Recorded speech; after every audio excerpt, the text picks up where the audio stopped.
Hello అండి, అందరికీ నమస్కారం. Welcome to my story Pushpavalli. మరి ఇంకెందుకు ఆలస్యం, పదండి కథలోకి వెళ్ళిపోదాం. అలా అరవింద్ పూజారి దంపతులతో మీరు పుష్పవల్లితో జరిగిన ఈ విషయాలన్నీ చెప్పాలి అంటాడు. నేను చెబితే వింటుందా? అయినా నేను చెబితే వినడానికి తను ఇప్పుడు నా కూతురు కాదు, ఒక ఆత్మగా మిగిలిపోయిన ఆదిత్య ప్రేమికురాలు అని భారంగా మాట్లాడతారు పూజారి. అలా అనకండి, తను తప్పనిసరిగా మీ మాట వింటుందనిపిస్తుంది.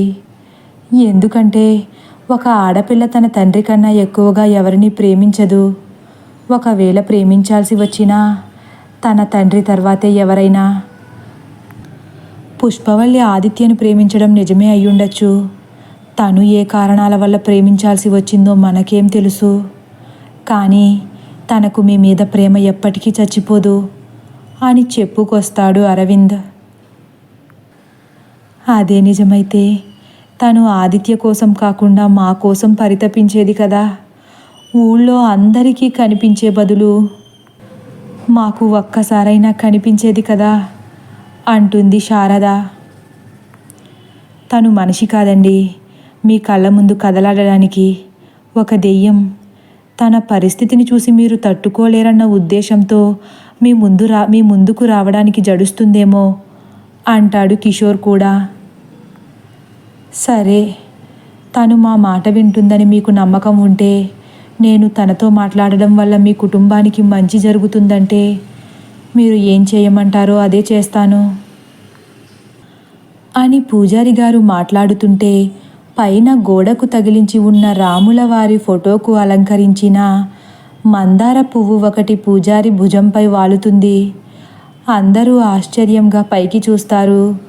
పూజారి ఒక్కసారిగా చిన్న చిరునవ్వుతో రాముల వారి ఫోటో వైపు చూస్తూ, ఇన్నాళ్ళకి నా కూతురికి శాంతిని ప్రసాదించబోతున్నావా స్వామి అని ఆ పువ్వుని చేతిలో పట్టుకుని 2 చేతులు జోడించి నమస్కరించుకుంటారు. ఇది కాస్త శుభశకునంలా అనిపించేసరికి కిషోర్, అరవింద్, శారదల ముఖాలు కూడా కాస్త సంతోషంతో నిండిపోతాయి. సరే అరవింద్, ఇప్పుడే మీ ఇంటికి వస్తాను పదా. నా బంగారు తల్లిని చూసి ఎంత కాలమయ్యిందో. ఇన్ని సంవత్సరాల తర్వాత మళ్ళీ ఇటువంటి పరిస్థితుల్లో వల్లిని చూడాల్సి వస్తుందని అస్సలు అనుకోలేదు. శారదా, బాధపడకు, మన వల్లిని కలిసొస్తాను, నువ్వు జాగ్రత్తగా ఉండు అని శారద వైపు దిగులుగా చూస్తారు. అదేంటి, నేను కూడా వస్తాను, నాకు మాత్రం వల్లిని చూడాలని ఉండదా ఏంటి? ఇంకెన్నాళ్ళు బ్రతికి ఉంటామో తెలియదు. ఈ ఆఖరి గడియల్లో ఆ దేవుడు మనకి వల్లిని మరొక్కసారి చూసే భాగ్యం కల్పించాడనుకుంటాను. నేను కూడా మీతో పాటే వస్తాను అని శారద కూడా చాలా ఆత్రంగా అడుగుతుంది. వద్దు శారద, వద్దు. తనని అలా చూసి నువ్వు తట్టుకోలేవు. నాదంటావా, కాస్త కరుకు గుండె, ఏదో విధంగా బతికేస్తాను. వల్లిని ఆ పరిస్థితుల్లో చూసిన తర్వాత నీకు ఏదైనా అయితే నేను మొత్తం ఒంటరివాడినైపోతాను చెమ్మగిల్లిన కళ్ళతో అంటారు పూజారి. తను చనిపోయిందని తెలిసినప్పుడే తట్టుకోగలిగిన మనసు, ఇదేమీ పెద్ద కష్టం కాదండి. ఎప్పుడైతే తను చనిపోయిందని గుండెకు తెలిసిందో అప్పుడు నుండి అది పాషాణంలా మారిపోయింది. ఎంత కష్టమైనా చాలా సులువుగా జీర్ణం చేసేసుకుంటుంది. నాకు కూడా వల్లిని చూడాలనిపిస్తుంది, పదండి ఇప్పుడే వెళ్దాం అని ఏడుస్తూ అంటుంది శారద. వీళ్ళిద్దరి సంభాషణకు అరవింద్, కిషోర్ల కళ్ళలో కూడా నీళ్లు తిరిగేస్తాయి. ఇంతలో అరవింద్, ఇద్దరూ రండి, ఇబ్బంది ఏమీ లేదు. మీ ఇద్దరూ తన కళ్ళ ముందు ఉంటే పుష్పవల్లి కూడా శాంతిస్తుందనుకుంటున్నాను. కానీ మీరు రావాల్సింది ఇప్పుడు కాదండి కాస్త సంశయంగా అంటాడు అరవింద్. ఇప్పుడు కాదా అని డీలా పడిపోతారు పూజారి దంపతులు. ఇప్పుడు వచ్చిన పుష్పవల్లిని మీరు చూడలేరు. ఈ రాత్రికి మా ఇంట్లోనే నిద్రపోతే మీరనుకున్నది మేమనుకున్నది రెండూ జరుగుతాయి అని తడుముకోకుండా చెప్పేస్తాడు అరవింద్. ఆ మాట విన్న పూజారి దంపతులు కాస్త సంశయంగా ఒకరి ముఖాలు ఒకరు చూసుకుంటూ, మీ ఇంట్లో నిద్రపోవాలా అని సందేహంగా అడుగుతారు. అవునండి. అయినా మీరెందుకు భయపడుతున్నారు? అనుమానంగా అడుగుతాడు అరవింద్. పగటిపూటైతే మీ ఇంటికి వచ్చిన ఏదో ఒక కారణం చెప్పచ్చు, కానీ రాత్రి మీ ఇంట్లో పడుకుంటే అని సంశయాత్మకంగా చూస్తుంది శారద. ఊరి జనం గురించి భయపడుతున్నారా అంటాడు కిషోర్. అందుకే నాయనా, పుష్పవల్లి పెడుతున్న ఇబ్బందులకు అందరూ మమ్మల్ని ఆడిపోసుకుంటున్నారు. ధైర్యంగా బయట తిరగాలన్నా భయంగానే ఉంది అంటుంది మళ్ళీ శారద. మీరేం చేశారండి భయపడడానికి? మీరు ఏ తప్పు చేయలేదు. కాలం ఆడిన ఒక భయంకరమైన ఆటలో మీరు బలైపోయారంతే అంటాడు అరవింద్. నిజంగానే మీకు మాపై కోపం లేదా నాయనా అంటారు పూజారి. ఎందుకుంటుందండి? పుష్పవల్లి ఇబ్బంది పెట్టినప్పుడు కాస్త కోపం వచ్చినా తర్వాత మీ మంచితనం చూసి మీపై జాలి కలుగుతుందే తప్ప ఎట్టి పరిస్థితుల్లోనూ కోపం రాదు అని తేలికగా చెప్పేస్తాడు కిషోర్ కూడా. సరే అరవింద్, నువ్వు ఎప్పుడు రమ్మంటే అప్పుడే వస్తాము. సాయంత్రం 8 గంటలకు రమ్మంటావా అడుగుతారు పూజారి ఆదుర్దాగా. సరేనండి, సాయంత్రం 8 గంటలకు నేనే మీ ఇంటికి వచ్చి మిమ్మల్ని తీసుకెళ్తాను అంటాడు అరవింద్. సరే అని తలాడిస్తారు పూజారి దంపతులు. అరవింద్, కిషోర్లు వాళ్లకు చెప్పాల్సినవన్నీ చెప్పేసి ఇంటికి వెళ్ళిపోతారు. అరవింద్ మనసులో ఒక పెద్ద భారం దిగినట్లయింది. పూజారి దంపతులు రాత్రి వస్తానని చెప్పగానే తన మనసులో ఉన్న భయం కాస్త సద్దుమణిగింది. కానీ రాత్రి వీళ్ళు ఊహించినట్లు పుష్పవల్లి ఇంటికి వస్తుందా రాదా అన్న అనుమానమైతే అరవింద్ మనసులో లేకపోలేదు. కానీ రావాలి అన్న కోరిక మాత్రం బలంగా ఉంది. ఒకవేళ రాకపోతే తను ఎక్కడ ఉన్నా ఇంటికి వచ్చేలా చేయాలని గట్టిగా నిశ్చయించేసుకుంటాడు అరవింద్. అలా ఒక ప్రణాళిక ఏర్పాటు చేసుకుని అరవింద్ రాత్రి ఎప్పుడు అవుతుందా, తన భార్యను ఎప్పుడు కాపాడుకుందాం అని కళ్ళు కాయలు కాచేలా ఎదురు చూస్తున్నాడు. అక్కడ పద్మనాభం మాత్రం జరిగేది తెలియక పట్నం స్వామి ఇచ్చిన ఆ తాయెత్తులైన ధైర్యంతో కాసైనా బెదురు లేకుండా ఎప్పటిలానే గడిపేస్తున్నాడు. కానీ దుర్గ మనసులో మాత్రం పుష్పవల్లి గురించిన భయం పోలేదు సరికదా. పుష్పవల్లి పద్మనాభాన్ని ప్రాణాలతో వదిలిపెడుతుందన్న నమ్మకం కూడా లేదు. ఈరోజు కూడా తప్పకుండా పుష్పవల్లి తన ఇంటికి వస్తుందని అర్థమైపోయింది దుర్గకు. ఈరోజు రాత్రి కూడా దేవుడి గదిలోనే తమకు రాత్రి గడిచిపోతుందని అర్థమైంది. అలా మంచంపై పడుకుని జరిగే విషయాన్నే ఆలోచిస్తూ ఒక్కసారే ఏదో గుర్తొచ్చినట్లు పైకి లేస్తుంది దుర్గా. బయట అరుగు మీద కుర్చీలో కూర్చుని పేపర్ చదువుతున్న పద్మనాభం దగ్గరకు వెళ్ళి, ఇవాళ్టకి రత్తయ్యని మన ఇంట్లో పడుకోమని చెప్పండి అంటుంది తడుముకోకుండా. పద్మనాభం దుర్గ వైపు అనుమానంగా చూసి, ఎందుకు? వాడు మన ఇంట్లో పడుకోవడం ఏంటి విసుగ్గా అంటాడు. ఎంత జరిగినా ఇంకా మీకు బుద్ధి మారదా? ఈ తాయెత్తులు నమ్ముకుని ఏమీ జరగదనుకుంటే అది మీ మూర్ఖత్వమే. కొంచెం ఆలోచించండి. మీరు తెచ్చిన ఈ తాయెత్తులు పుష్పవల్లిని ఆపలేకపోతే మనకు చావు తప్పదు. రత్తయ్య ఉంటే కాస్త ధైర్యంగా ఉంటుంది అంటుంది దుర్గా. దుర్గ మాట్లాడిన మాటల్లో నిజం లేకపోలేదనుకుంటాడు పద్మనాభం.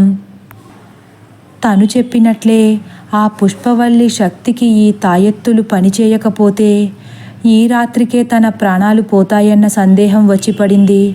వెంటనే సరే, ఆడికి కొంప దగ్గర మాత్రం పనేముంటుంది, రోజు ఇక్కడే పడుకోమంటాను, నువ్వు వెళ్ళు అంటారు పద్మనాభం. రోజు రత్తయ్యని ఇంట్లోనే పడుకోమని పద్మనాభం వెంటనే చెప్పేయడంతో దుర్గా ఆశ్చర్యపోతుంది. మంచిగా బ్రతికితే చావుకు కూడా భయపడక్కర్లేదు. మంచిగా చావచ్చు. చెడుగా బ్రతికితే ఇదిగో ఇలా బ్రతకడానికి కూడా జడుస్తూ బ్రతకాలి. మీరు చేసుకున్న పాపమే మిమ్మల్ని వెంటాడుతుంది. మీతో తాళి కట్టించుకున్న పాపానికి నా తలకు కూడా చుట్టుకుంది అని చీదరించుకుంటూ అక్కడి నుండి లోపలికి వెళ్ళి అడుగేస్తుంది దుర్గా. దుర్గ మాటలు పద్మనాభంలో ఇంకా భయాన్ని పెంచేస్తాయి.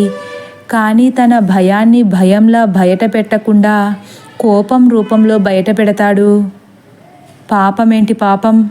నువ్వు చూసావా నేను పాపం చేయడం? ఊరుకుంటున్నాను కదా అని ఎక్కువగా మాట్లాడకు. రత్తయ్య ఉండగా ఇటువంటి పిచ్చి పిచ్చి వాగుడు వాగితే అప్పుడే చంపేస్తాను అని వెళుతున్న దుర్గకు చాలా గట్టిగానే వార్నింగ్ ఇస్తాడు పద్మనాభం. చంపండి చంపండి, కన్న కొడుకుని చంపుకున్న వాడికి భార్యను చంపడం పెద్ద వింతేమీ కాదు అని చిన్నగా సనుక్కుంటూ ఇంట్లోకి వెళ్ళిపోతుంది దుర్గా. దుర్గా అక్కడి నుండి వెళ్ళిపోయింది. కానీ దుర్గ మాటలు మాత్రం పద్మనాభం చెవుల్లో మారుమ్రోగుతున్నాయి. తనలో భయం ఇంకా పెరిగిపోయింది. తాను చేసిన పాపానికి శిక్ష అనుభవించాల్సిన సమయం వచ్చిందా అని బెదిరిపోతున్నాడు. తన భార్య చెప్పినట్లు నిజంగానే ఈ తాయెత్తులు పుష్పవల్లిని అడ్డుకోగలవో అడ్డుకోలేవోనని జడిసిపోతున్నాడు. అప్పటి వరకు ఉన్న ధైర్యం కాస్త భయంగా మారిపోయి ఒక్కసారిగా వళ్ళంతా తడిచిపోతుంది. వెంటనే చేతిలో ఉన్న పేపర్ పక్కన పడేసి వేగంగా పైకి లేచి పశువుల షెడ్డు దగ్గర ఉన్న రత్తయ్య దగ్గరకు పరిగెడతాడు. రత్తయ్య అని గట్టిగా పిలుస్తాడు. ఆవులకు దానా పెడుతున్న రత్తయ్య అమాంతం చేతిలో ఉన్న గడ్డిని పక్కన పడేసి తలపై ఉన్న పాగా తీస్తూ గబగబా బయటకు వస్తాడు. ఏంటయ్యా అడుగుతాడు వినయంగా. ఈరోజు సాయంత్రం నుంచి నువ్వు మా ఇంట్లోనే పడుకోవాలి, ఆర్డర్ వేసినట్లు చెప్పేస్తాడు పద్మనాభం. ఎప్పుడూ లేని విధంగా పద్మనాభం ఇలా అడిగేసరికి రత్తయ్య కూడా ఆలోచనలో పడిపోతాడు. కనిబొమ్మలు దగ్గర చేసి పద్మనాభం వైపు విడ్డూరంగా చూస్తున్నాడు. ఏంట్రా నోరుపోయిందా అని కసురుతాడు పద్మనాభం. అబ్బే అదేం లేదయ్యా, మీ ఇంట్లో ఎందుకు పడుకోమంటున్నారో అర్థం కాక అలా చూస్తున్నాను అంటాడు బెదిరిపోతూ రత్తయ్య. ఎందుకో చెప్పకపోతే పడుకోవా ఏంటి? అయ్యో ఎందుకు పడుకోనయ్యా, మీరు చెప్పాక చేయకుండా ఎలా ఉంటాను అంటాడు చేతులు కట్టుకుని. సర్లే, ఆవుల దగ్గర పని అయిపోయిందా? అయిపోయిందయ్యా. సరే, ఇక ఇంటికి వెళ్ళిపో. సరిగ్గా 7 గంటలకల్లా ఇక్కడ ఉండాలి, అర్థమైందా? 8ంటికి రాకూడదా అయ్యా అని మళ్ళీ కాస్త జడిసిపోతూ అడుగుతాడు. పద్మనాభంకి చాలా కోపం వచ్చేస్తుంది. నేను 7ంటికి రమ్మంటున్నాను. అంటే నేను రోజు 8ంటికే భోజనం చేస్తానయ్యా, భోజనం చేసిన వెంటనే వచ్చేస్తాను అని జాలిగా అడుగుతాడు రత్తయ్య. ఈ రోజు నుంచి ఆ అలవాటు మానుకో, 7ంటికే భోజనం చేసేయి, 7:10 కల్లా ఇక్కడుండాలి అని ఖచ్చితంగా చెప్పేస్తాడు పద్మనాభం. రత్తయ్యకు కూడా మనసులో పద్మనాభంపై చాలా కోపం వస్తున్నా పైకి ఏమీ అనలేని నిస్సహాయతతో ఆ కోపాన్ని మనసులోనే దాచేసుకుని, సరేనయ్యా 7ంటికే వచ్చేస్తాను అని చెప్పి అక్కడి నుండి వెళ్ళిపోతాడు. సాయంత్రం సమయం 7 గంటలు. అందరి మనసుల్లో భయం నిండుగా ఉంది. ఒక్కొక్క గంట పూర్తవుతున్న కొద్దీ వాళ్ళలో భయం ఇంకా ఇంకా పెరిగిపోతుంది. వాళ్ళను అంత భయపెడుతున్నప్పటికీ రాబోయే ఆ రాత్రి కోసం అందరూ ఉత్కంఠతోనే ఎదురు చూస్తున్నారు. మృదుల ఎప్పుడు ఇంటికి వస్తుందా అని అరవింద్ ఫ్యామిలీ ఎదురు చూస్తున్నారు. వల్లిని కన్నులారా ఎప్పుడు చూసుకుందామా అని పూజారి దంపతులు ఎదురు చూస్తున్నారు. ఈ రాత్రి ఏం జరుగుతుందోనన్న ఆత్రంతో పద్మనాభం దంపతులు కూడా ఆ రాత్రి కోసం ఎదురు చూస్తున్నారు. 3 కుటుంబాల మనసుల్లో ఒక్కటే ఆలోచన, రాబోయే ఈ రాత్రి వాళ్ళ జీవితాల్లో మరచిపోలేని ఒక రాత్రిగా మిగిలిపోతుందని అందరూ అనుకుంటున్నారు. పద్మనాభం ఆర్డర్ వేసినట్లే రత్తయ్య 7ంటికే పద్మనాభం ఇంటికి పరుగు పరుగున వచ్చేస్తాడు. పద్మనాభం దుర్గల మనసు కాస్త తేలిక పడుతుంది. ఆ ఇద్దరి ముసలి దంపతులకు తమ ఇంట్లో రత్తయ్య తోడు ఉండేసరికి కాస్త భయం పోయి ధైర్యంగా మసులుతున్నారు. ఇక అరవింద్ వాళ్ళు కూడా తమ పనులన్నీ తొందరగా పూర్తి చేసేసుకుని పూజారి గారి దంపతులను ఇంటికి తీసుకురావడం కోసం సిద్ధంగా ఉన్నారు. సమయం 7:30 గంటలు. అమ్మా, నేను వెళ్తున్నాను అని బైక్కి తీసుకుంటాడు అరవింద్. ఎన్నిసార్లు చెప్పాలిరా వెళ్తున్నాను అనకూడదని? వెళ్ళొస్తాను అను. ఏదో ఒకటి, వెళ్ళి పూజారి గారిని తీసుకొస్తాను. జాగ్రత్తగా తీసుకురా. బండి మీద సరిగ్గా కూర్చుంటారో లేదో చూసుకో. అసలే పెద్ద వయసు వాళ్ళు, ఏదైనా జరిగితే అందరూ మనల్ని ఆడిపోసుకుంటారు అంటుంది కమల దిగులుగా. నాకు తెలుసు, నువ్వేం టెన్షన్ పడకు, వాళ్ళని జాగ్రత్తగానే తీసుకొస్తాను అని బండి స్టార్ట్ చేస్తాడు అరవింద్. పూజారి గారి వాళ్ళింటికి 2 నిమిషాల్లో వెళ్ళిపోతాడు. పూజారి గారి దంపతులు కూడా అరవింద్ ఎప్పుడు వస్తాడోనని సిద్ధంగా ఉన్నారు. అరవింద్ బైక్ వాకిట్లో ఆగగానే ఇంటికి గబగబా తాళాలు వేసేస్తారు పూజారి. శారదా, నువ్వెళ్ళు, నేను తర్వాత వస్తాను అని తాళం వేస్తూ అంటారు పూజారి. సరేనండి అని అరవింద్ బండి ఎక్కేస్తుంది శారద. అలా అరవింద్ పూజారి గారి దంపతులను ఇద్దరిని తన ఇంటికి తీసుకెళ్ళిపోతాడు. ఎవరికీ అనుమానం రాకుండా 8ంటికే అందరూ ఇంట్లోకి వెళ్ళిపోయి తలుపులు మూసేసుకుంటారు. తదుపరి భాగం కోసం వేచి ఉండండి. ఒకవేళ నా కథ కానీ మీకు నచ్చినట్లయితే లైక్ చేసి సబ్స్క్రైబ్ చేయడం మర్చిపోకండి. Thank you for watching.